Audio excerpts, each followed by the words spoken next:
Here's how I make these pork and beef meatballs and store them in the freezer so I will have a really easy dinner later in the week. Start by making a panade. This is a mixture of breadcrumbs and milk or any other liquid, and by allowing the bread to absorb the moisture, it creates a really soft binder that makes the meatballs real tender.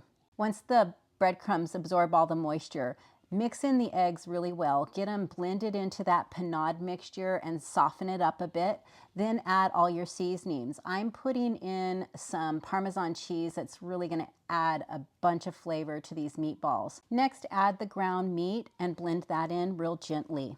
The reason I blend my eggs and seasonings into the panade first is because it prevents me from over mixing the meat mixture. Now just combine the meat until it's blended all into the panade. Now shape the meat mixture into 1.5-inch meatballs. I'm using a cookie scoop so that I know all the meatballs are going to be evenly shaped and they'll cook evenly.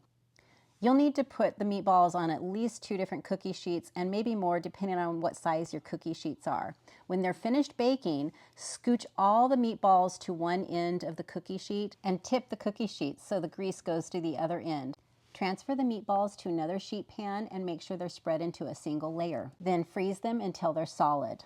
After they're frozen, transfer them into freezer-proof bags.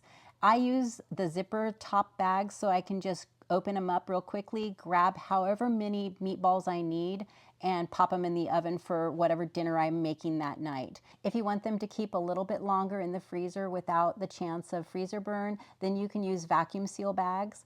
But with these bags, if you get out enough air, they should store in the freezer for about 3 months. When you're ready to make dinner, just open up the zipper-proof bag, grab the amount of meatballs you need for dinner that night, and then you can cook them straight from frozen. You can cook them on the stovetop, in the oven, or in a slow cooker.